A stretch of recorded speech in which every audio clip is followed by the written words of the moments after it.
Welcome back to another technical deep dive here in the debug zone.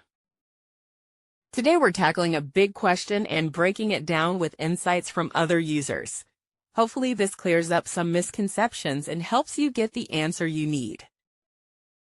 So buckle up, stay a little curious, and let's jump right in.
And that's a wrap.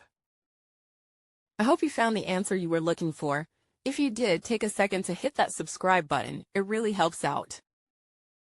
And let me know in the comments which solution worked best for you. See you next time in the debug zone.